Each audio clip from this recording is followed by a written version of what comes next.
Boa noite a todos e a todas.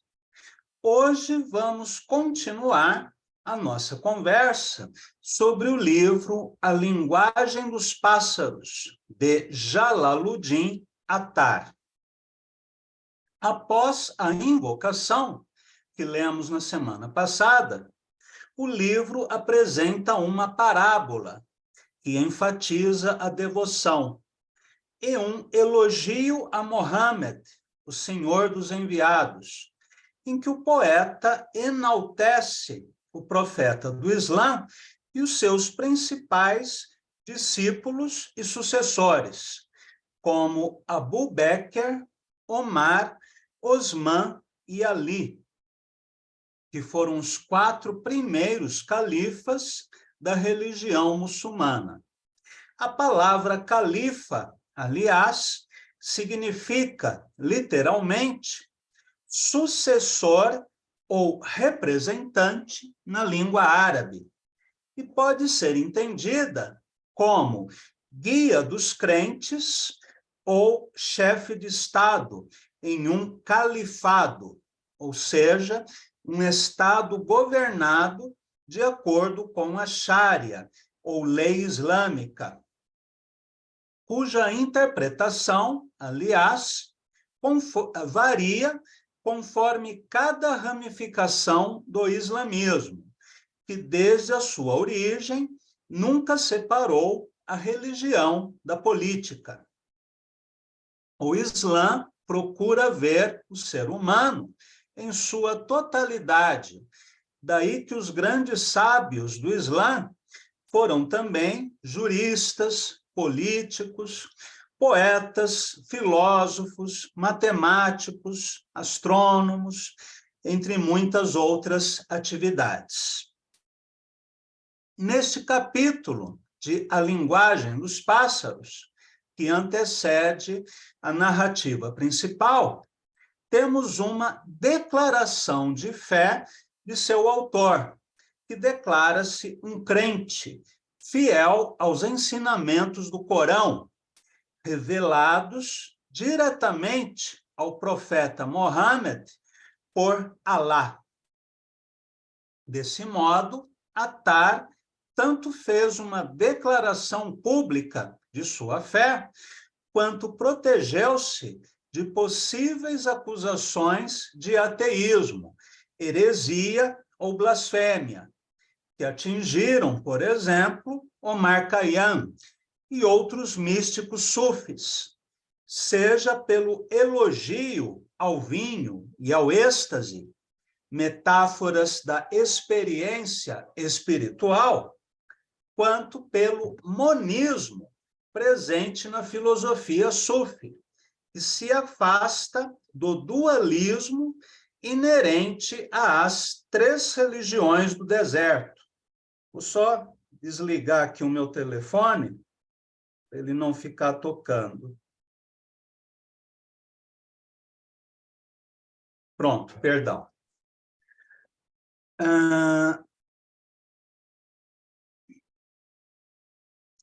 Então, nós estávamos dizendo, desse modo, Attar tanto faz uma declaração pública de sua fé, quanto protegeu-se de possíveis acusações de ateísmo, heresia ou blasfêmia, que atingiram, por exemplo, Omar Khayyam e outros místicos sufis, seja pelo elogio ao vinho e ao êxtase, metáforas da experiência espiritual,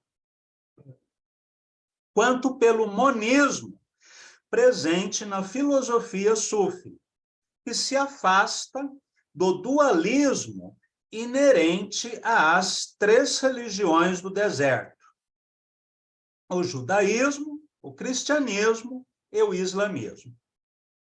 A estratégia adotada por Rumi, Attar e outros místicos do Islã foi a de misturar em seus textos passagens devocionais claramente dualistas, em que o Criador e a criatura são seres distintos, e outras passagens mais metafóricas ou alegóricas, em que é revelada a unidade e identidade entre a alma individual e a divindade. A mesma estratégia, aliás, foi adotada na Índia por Shankaracharya, expoente do Vedanta Advaita, ou Vedanta monista, que ora escreve versos de amor devocional a Krishna, ora declara a igualdade entre o Atman, a alma individual, e Brahman, o aspecto impessoal de Deus. Eu acho interessante a filosofia de Sri Chaitanya Mahaprabhu, do século XVI, que defendeu a inexplicável unidade e diferença simultâneas entre a alma e a divindade. Ele dizia que a alma tinha qualidades divinas, porém, ao mesmo tempo, era distinta de Deus. Bem, vamos agora ler e comentar os 6 primeiros capítulos de A Linguagem dos Pássaros. São capítulos muito breves, então nós poderemos lê-los em pouco tempo. Capítulo 1, a reunião dos pássaros. Sê bem-vinda, ó polpa, tu que serviste de guia ao rei Salomão, e foste a verdadeira mensageira de todo o vale. Tu que tiveste a felicidade de levar suas cartas às fronteiras do reino de Sabá. Ele conhecia tua linguagem, e tu conhecias o seu coração. Tu foste a confidente de seus segredos, e assim obtiveste uma coroa de glória. Por seres digna dos segredos de Salomão, aprendeste a encerrar e a manter a ferros o demônio que quer tentar-te. Fazendo isto, poderás, então, descerrar as cortinas do palácio de Salomão. Ó alvéola, tu que te assemelhas a Moisés, levantas e faz ressoar teu canto para celebrar o verdadeiro conhecimento de Deus. O músico sabe tirar sons harmônicos de sua garganta, em louvor a Deus. Como Moisés, viste o fogo desde longe. Tu és, em verdade, um pequeno Moisés no Monte Sinai. Afasta-te do brutal faraó. Chega a tempo, e seu pássaro do Sinai. Meu discurso é sem palavras, sem língua, sem ruído. Compreende-o sem inteligência e ouve-o sem o ouvido. Um paradoxo bem interessante. Sê bem-vindo, ó papagaio, que repousa na tuba, que é uma árvore do paraíso. Tu que vestes um lindo manto e tens um colar de fogo. Esse colar de fogo com que te adornas é próprio de um habitante do inferno. Porém, tua vestimenta é digna de um habitante do céu e de um homem generoso. Aquele que quer salvar-se do fogo de Nimrod, como Abraão, o amigo de Deus, pode comprazer-se com o fogo. Quebra a cabeça de Nimrod como a um cálamo, e da mesma forma que Abraão, põe o pé nas chamas. Quando te libertares da dureza de Nimrod, veste teu manto, e não mais temerás o colar de fogo. Bem-vinda, ó perdiz, que caminha graciosamente. Tu que estás contente quando percorres a montanha do conhecimento divino. Entrega-te à alegria, pensando nos benefícios deste caminho, e golpeia como um martelo a porta da casa de Deus. Humildemente, derrete a montanha de tuas perversas inclinações, e de sua ruína surgirá um camelo. Então verás correr um regato de leite e mel. Conduz esse camelo, se podes, até o fim de tua jornada, e o próprio Sali virá a teu encontro como um velho amigo. Saudações, ó magnífico falcão real. Tu que tens olhar penetrante, até quando serás violento e apaixonado, ciumento de tua liberdade? Crava tuas garras na carta do amor eterno, mas não rompas o selo até a eternidade. Mistura teu espírito à tua razão inata, para que possas ver a eternidade de antes e de depois como uma só. Rompe tua imunda carcaça natural e estabelece-te no interior da caverna da unidade. Quando estiveres nessa gruta, Mohammed, o amigo da caverna, o centro do mundo, virá a ti. Saudações, ó codorniz, já que ouviste de Deus a primeira palavra que tudo comanda e respondeste sim, quando escutares em teu espírito o chamado do amor, rejeita a concupiscência de tua alma, que é para ti o turbilhão da desgraça. Consome tua alma concupiscente e submete teu corpo de desejo, como Cristo montou seu asno. Depois, como Messias, inflama-te com o amor do Criador. Queima, pois, este asno e usa o pássaro da alma, para que assim o Espírito de Deus venha a ti com felicidade.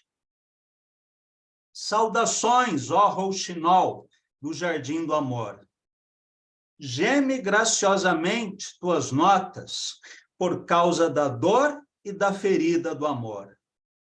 Geme eternamente, como Davi, pela aflição de teu coração. Canta as melodias que fazem os homens suspirar pela morte, para que a cada instante 100 almas façam o Nissar por ti. Nissar, palavra persa, significa lugar de sombra, usado aqui como sinal de oferenda e louvor. Abre tua garganta melodiosa e canta sobre o sentido espiritual de todas as coisas. Mostra o reto caminho aos homens por meio de tuas canções. Como Davi, durante muito tempo, fabricaste para a tua alma vil uma cota de malha.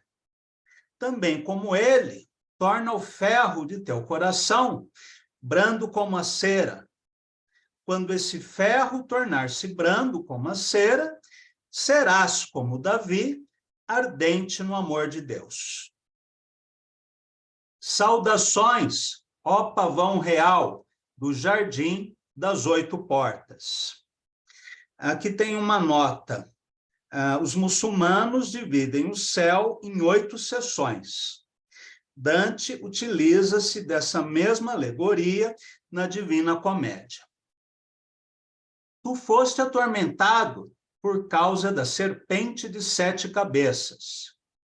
A sociedade dessa serpente lançou-te no sangue e te fez sair do jardim do Éden. Distanciou-te da cidra e da tuba. Tuba nós já vimos, essa árvore do paraíso. Enegreceu teu coração selvagem e fez da sombra do jardim uma confusa escuridão. Enquanto não faças perecer essa serpente, como será digno de praticar esses segredos?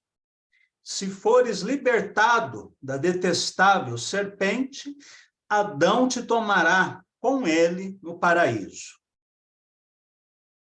Saudações, ó excelente fazão, que vê à distância e percebe assim a fonte do coração, que está submerso no oceano da luz. No entanto, permaneces num poço escuro, retido na prisão da incerteza. Sai desse poço tenebroso, levanta a cabeça até a cúspide do trono divino. À imitação de José, deixa o poço e a prisão, para que sejas rei no Egito da honradez. Se tal reino te for atribuído, encontrarás também o verdadeiro José. Saudações, ó rola de suaves lamentos. Foste contente de encontro ao sangue, e tristemente retornaste encerrada numa gaiola tão estreita quanto a de Jonas. Ó tu que erras aqui e ali como um peixe, podes abrandar por um instante tua persistência nesse mal-querer? Corta a cabeça desse peixe de mal-querer, a fim de poder roçar tuas pernas no vértice da lua. Se te salvas do peixe de tua própria alma, serás a companheira de Jonas no oceano sem fim. Saudações, ó pomba! Entoa teu arrulhar para que eu possa estender sobre ti, em nissar, ou seja, em louvor, 7 bandejas de pérolas. Como o colar da fé circunda teu pescoço, não te corresponderia agir com infidelidade. Mas enquanto tiveres a menor parcela de imperfeição, te chamarei verdadeiramente infiel. Se puderes entrar no domínio das coisas espirituais e sair por ti mesma, encontrarás por tua própria sabedoria o caminho que conduz ao sentido espiritual. Quando tua sabedoria te conduzir até esse ponto, Idre te oferecerá a água clara da vida eterna. Idre, ou Kidre, é o mestre espiritual invisível. Tendo atingido a fonte da vida, a verdade, ou Hakika, é bebido da água da imortalidade, não conhece nem a velhice nem a morte. É o eterno adolescente, e seu nome significa o verdejante. Para os sufis, ele é o iniciador da verdade que emancipa da religião tradicional. Bem, ou convencional, melhor dizendo. Bem-vindo tu, falcão, que alçaste voo, e depois de levantar-te contra teu dono, inclinaste a cabeça. Não te levantes quando deves baixar a cabeça. Comporta-te adequadamente, mesmo estando submerso em sangue. Estás preso ao cadáver deste mundo, e foste assim afastado do outro. Deixa não somente o mundo presente, mas também o futuro. Levanta teu capuz e olha livremente, e quando estiveres desembaraçado dos 2 mundos, repousarás nas mãos de Alexandre. Alexandre o Grande, ou Iskander, para os árabes, considerado santo pelos cristãos e sábio pelos muçulmanos. No texto, bem como no Corão, Alexandre é nomeado o detentor dos 2 cornos, ou seja, dos 2 raios de glória, como Moisés, porque suas conquistas tinham por objetivo a propagação da verdadeira religião. Bom, isso na interpretação corânica. Claro que, do ponto de vista histórico, essa afirmação é bastante discutível. Saudações, ó Pintacilgo. Vem alegremente, chega como fogo e apressa-te a agir. Consome inteiramente, por teu calor, tudo o que se mostrará. Queima completamente a essência da alma. Quando houveres queimado todos os apegos, a luz de Deus se manifestará mais e mais a ti a cada instante. Uma vez que teu coração conhece os seus segredos, permanece fielmente unido às coisas de Deus. Quando te tornares um pássaro perfeito, já não existirás, mas Deus permanecerá. Uma declaração explicitamente monista. E aqui termina o primeiro capítulo. Vamos falar um pouquinho a respeito dele.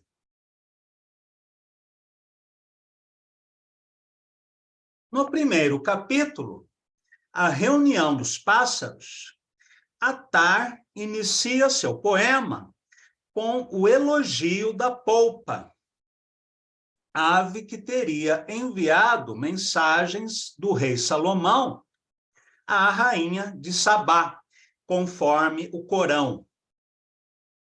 É revelado ainda que Salomão conhecia a linguagem dos pássaros, de onde foi extraído o título do livro, assim como a polpa conhecia o coração de Salomão.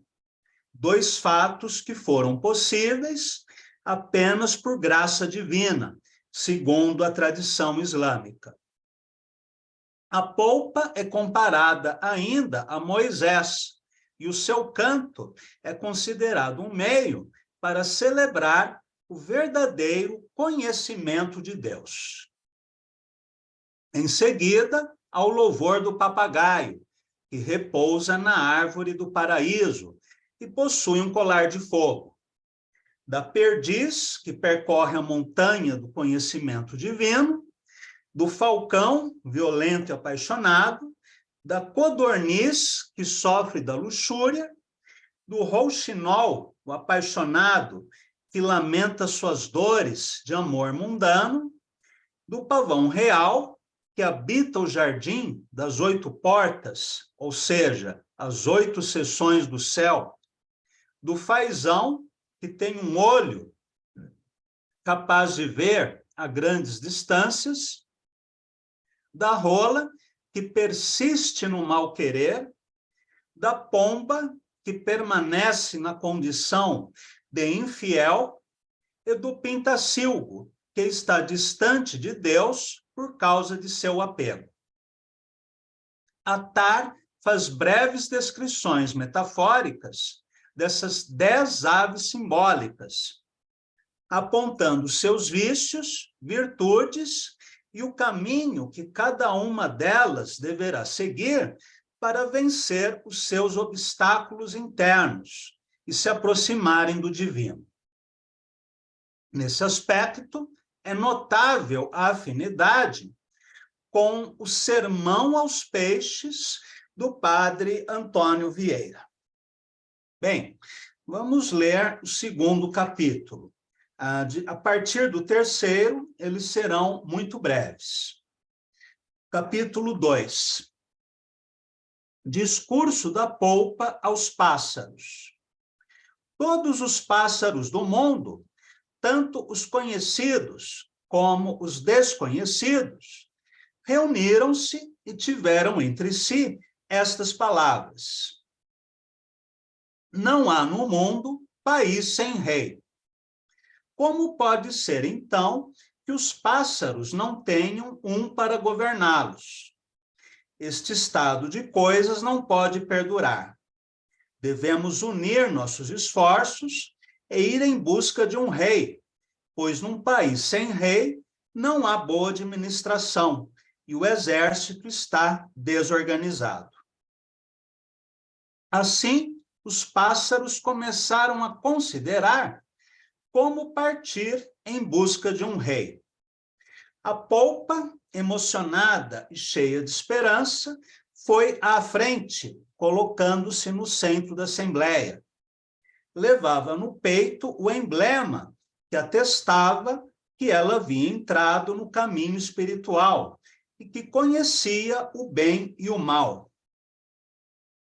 A crista em sua cabeça era a coroa da verdade. Prezados pássaros, começou, sou um dentre aqueles engajados na milícia divina. Sou a mensageira do mundo invisível. Conheço Deus e os segredos da criação. Quando, como eu, se tem inscrito no bico o nome de Deus, necessariamente deve-se ter conhecimento de muitos segredos. No entanto, passo meus dias na ansiedade e não me interesso por ninguém, pois estou absorvida no amor ao rei. Ocupo-me somente do que interessa pessoalmente a ele e não me inquieto pelo seu exército. Posso encontrar água por instinto natural e conheço ainda muitos outros segredos. Encontrei-me com Salomão e sou o primeiro dentre seus seguidores. É admirável que ele nunca perguntasse pelos ausentes. No entanto, quando eu me afastava dele, mesmo que por um só dia, mandava buscar-me por toda parte. E já que não podia ficar sem mim um momento sequer, fica assim estabelecido o meu valor para sempre. Eu levava suas cartas e era sua confidente. O pássaro que é querido pelo profeta Salomão merece ter uma coroa em sua cabeça.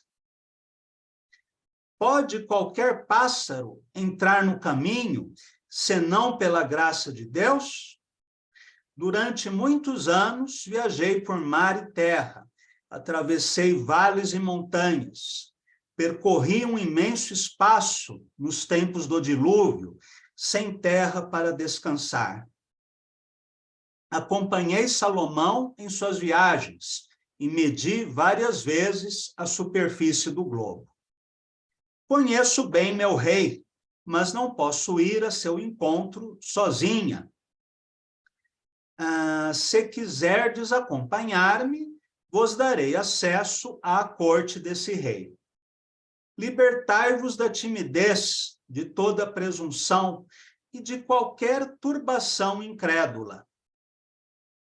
Aquele que deixou a própria vida está liberto de si mesmo. Foi libertado do bem e do mal, para trilhar o caminho de seu bem-amado. Sede generosos com vossas vidas e colocai o pé no caminho para chegar à porta desse rei. Temos um verdadeiro rei. Ele habita além do monte Caf, e seu nome é Simorgue.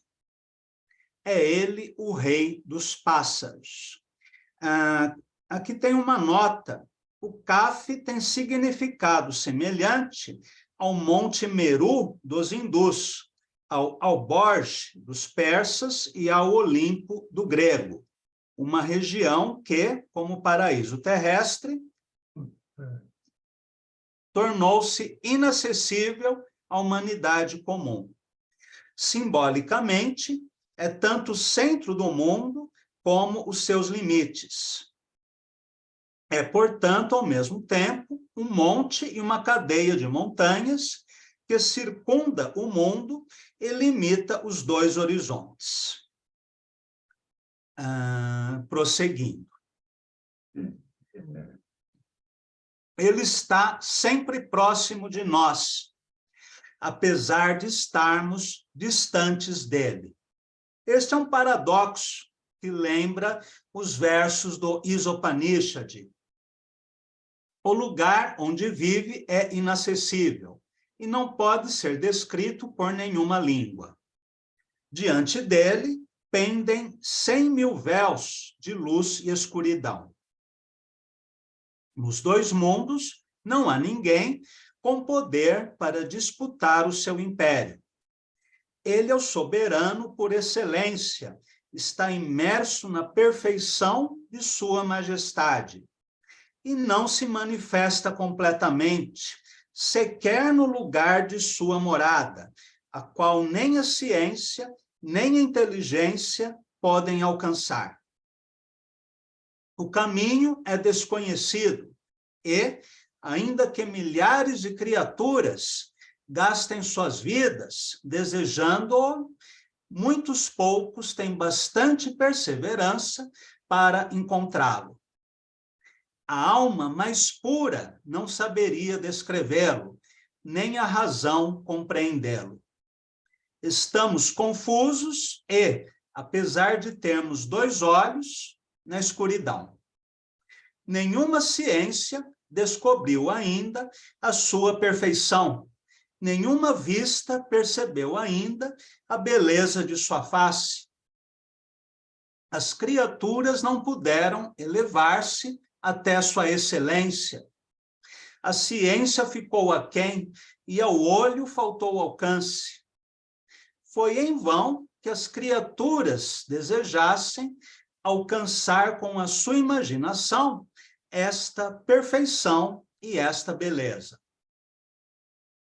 Como abrir este caminho pelo pensamento? Queres medir a lua como medes um peixe? Milhares de cabeças são aqui como bolas de polo jogadas de um lado para outro num grande torneio. E só se ouvem exclamações e suspiros dirigidos ao céu. Para que serviria a alma se não houvesse um objeto para amar? Se és um homem, que teu coração não fique sem dono. É preciso um homem perfeito para este caminho, pois deve saber introduzir sua alma nesta corte. Valentemente, lava as mãos desta vida, se queres ser chamado homem de ação. Para que serviria a vida sem amor? Pela amada, renuncia a tua vida querida, como os homens dignos de sua vocação. Se entregas generosamente tua alma, merecerás que tua bem-amada sacrifique a vida por ti. Muito bem. No segundo capítulo, Discurso da Polpa aos Pássaros, Attar relata a assembleia que reuniu pássaros de todo o mundo para a discussão de quem deveria ser o seu rei. A polpa toma a palavra e declara que conhece Deus e os segredos da criação, e ainda que é a mensageira do mundo invisível.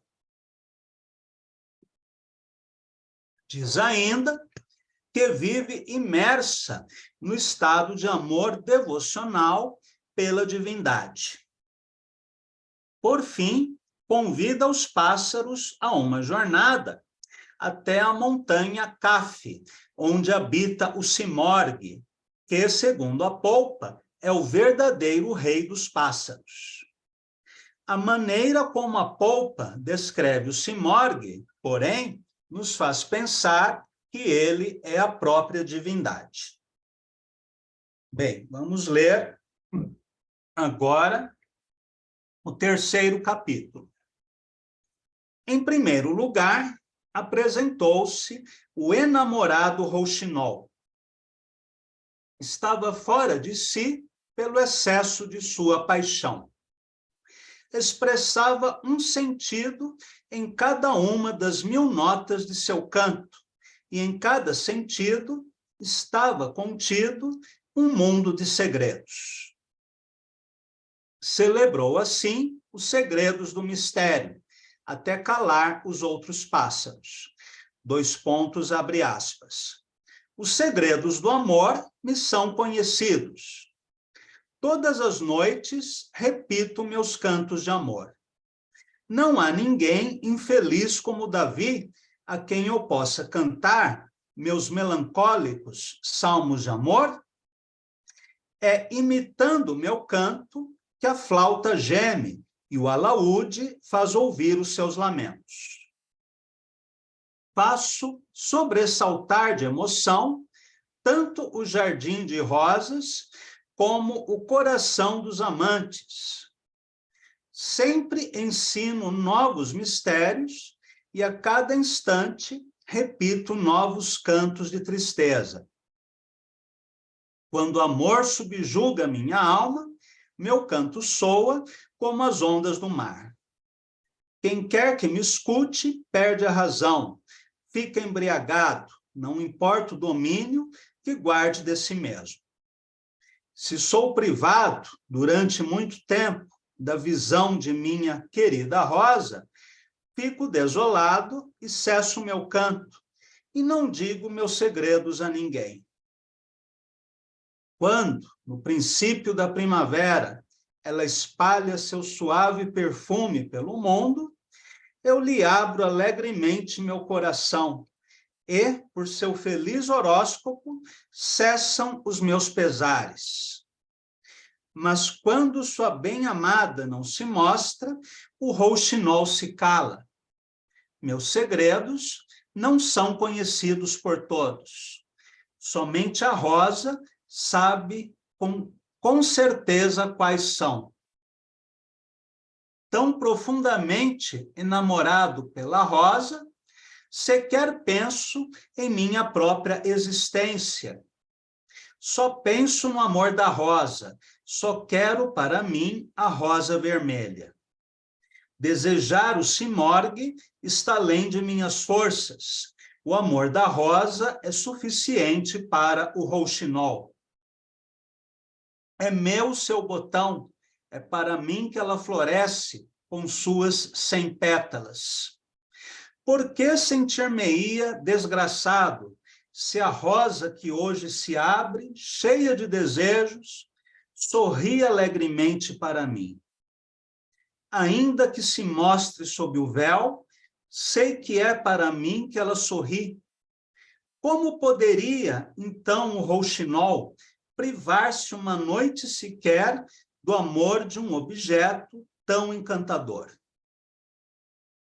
A polpa respondeu ao rouxinol: ó tu que ficaste para trás, ocupado com a forma exterior das coisas. Deixa de comprazer-te nesse apego sedutor. O amor da rosa cravou em teu coração muitos espinhos, confundiu-te e dominou-te. Mesmo sendo a rosa formosa, sua beleza não dura mais que 8 dias. Pois bem, o amor de algo evidentemente caduco não deve provocar mais que fastio nas gentes perfeitas. Aquele que busca a perfeição não deveria tornar-se escravo de um amor tão efêmero.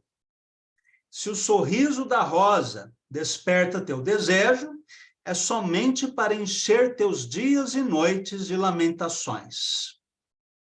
Esquece o rubor da rosa e lembra-te do teu, que não deve ser de paixão, mas de vergonha.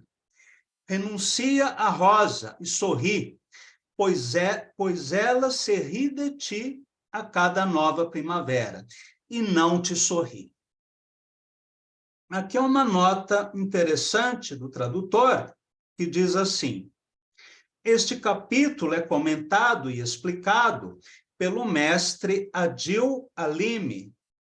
Ele observa que a tara, além de se referir à inutilidade do arroubamento estático dos místicos, que não vão mais além disto e que não estão em contato com a vida dos homens, também se refere a um equivalente mundano do êxtase. A pessoa que sente amores frequentes e incompletos e que, mesmo que a afetem profundamente, não a regeneraram, nem a alteraram a ponto de seu próprio ser experimentar uma transformação. Depois, a Lime fala do homem transformado pelo verdadeiro amor e de como a qualidade de seus sentimentos é incompreendida pela maior parte dos homens. Muito bem. Nesse terceiro capítulo, Attar apresenta a manifestação do apaixonado Rouxinol, que faz um discurso afirmando conhecer todos os segredos do amor que ele expressa em seu canto, o que o leva a não pensar na própria existência. Porém, o Rouxinol ama a rosa, e por esse motivo não é capaz de amar o Simorgue. Aqui nós temos uma clara distinção entre o amor mundano, guiado pela luxúria, e o amor espiritual, né, guiado pela devoção. É comum na arte oriental, tanto no Tibete, quanto no Japão, na China, na Índia, na Pérsia, a representação da relação entre o devoto e a divindade como um ato amoroso. Por exemplo, no Tantra, tanto no Tantra hindu quanto no tibetano, há pinturas e esculturas que mostram os deuses ou os budas em ato sexual com deusas e daquines, ainda que não se trate do amor físico, mas da união entre a alma e a divindade, ou a união entre a sabedoria e a compaixão. Do mesmo modo, no sistema do Bhakti Yoga, né, dos Vaishnavas, há o sentimento amoroso como sendo o caminho para se chegar até o divino. E em várias outras doutrinas e manifestações artísticas, nós temos também representações do amor e até do sexo como ferramentas para se chegar ao encontro com o eterno. Porém, não se deve confundir essas metáforas, essas alegorias, com o amor humano propriamente dito. Não que o budismo, o hinduísmo ou o islã neguem que o ser humano deva amar a um homem, a uma mulher, filho. O amor humano, não há nada de errado, né, no amor humano. O que está sendo criticado aqui é o amor mundano, ou seja, daquele que, pelo seu apego a um homem, a uma mulher, é incapaz de pensar além do plano material, é incapaz de percorrer um caminho espiritual. E, claro, muitos líderes espirituais, o próprio profeta Mohammed, eram casados. Portanto, não se trata de uma condenação do amor humano, mas sim do amor mundano que fecha a percepção para a jornada mística. Bem, vamos agora ao quarto capítulo.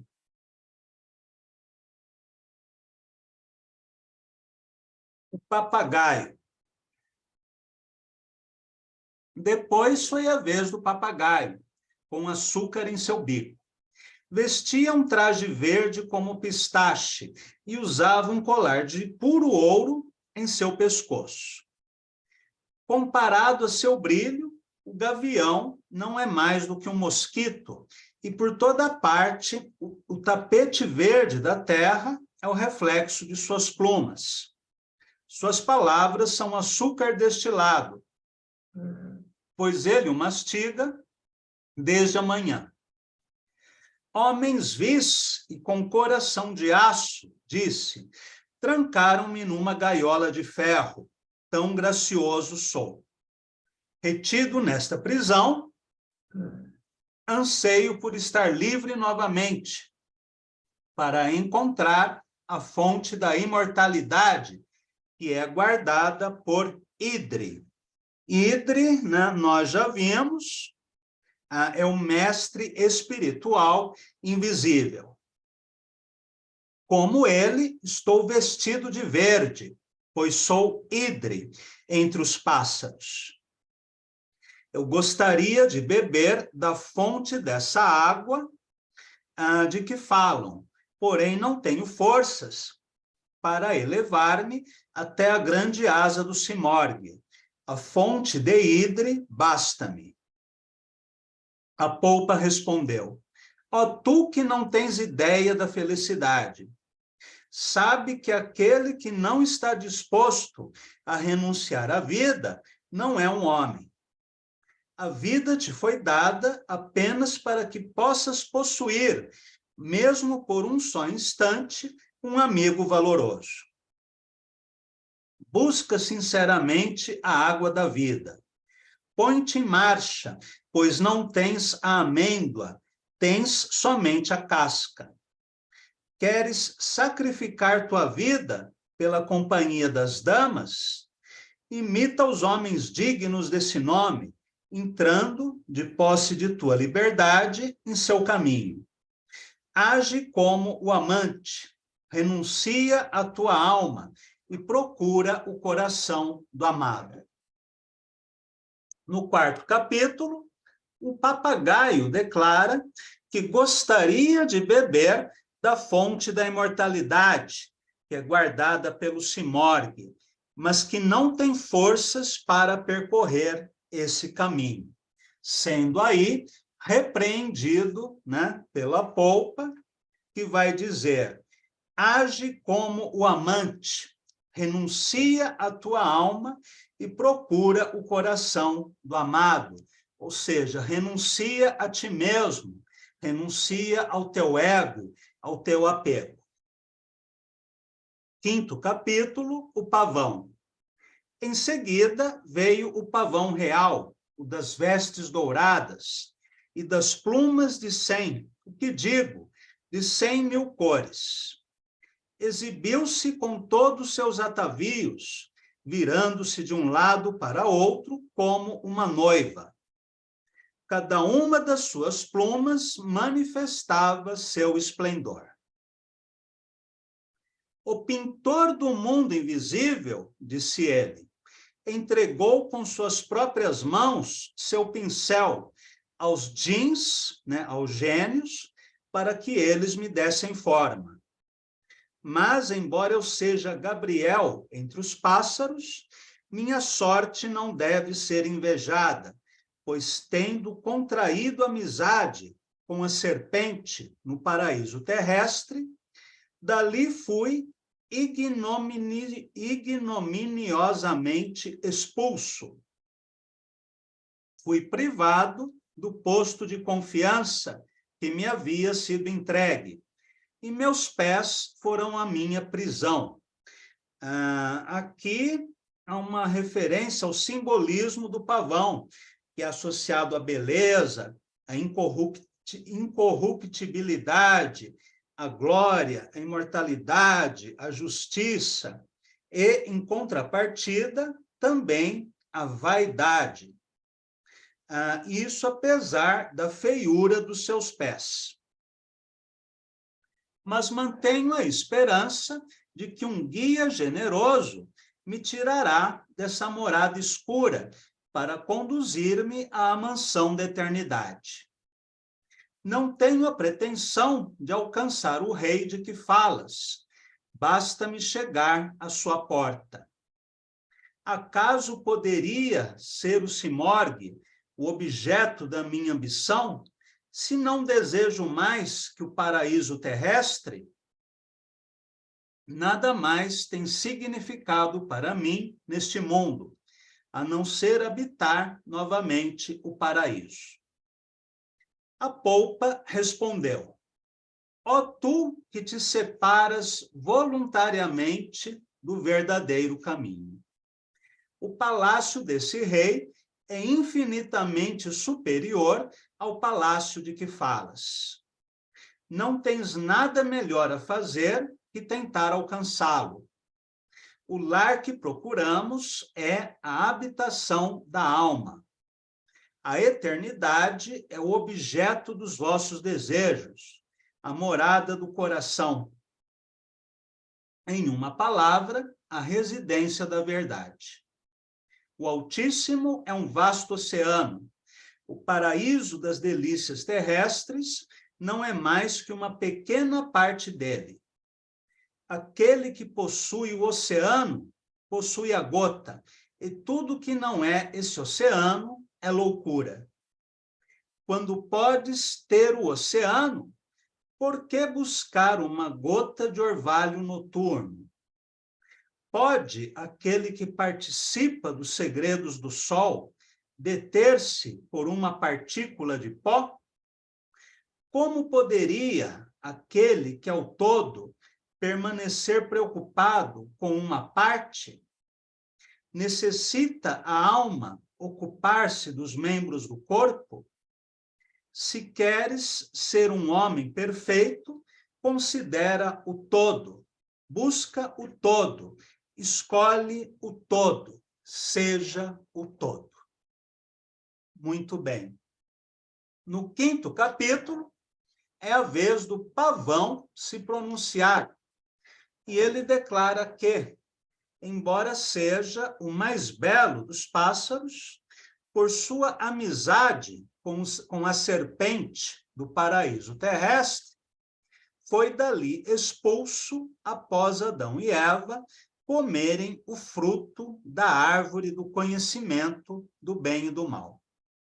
Ao mesmo tempo, afirma ter a esperança de retornar ao lugar de onde foi expulso, não tendo a ambição de alcançar o cimorgue, sendo, por isso, criticado pela polpa, que diz a ele que, em vez de desejar ser apenas uma gota, ele deveria pensar em ser o oceano. Bem, por hoje ficamos por aqui.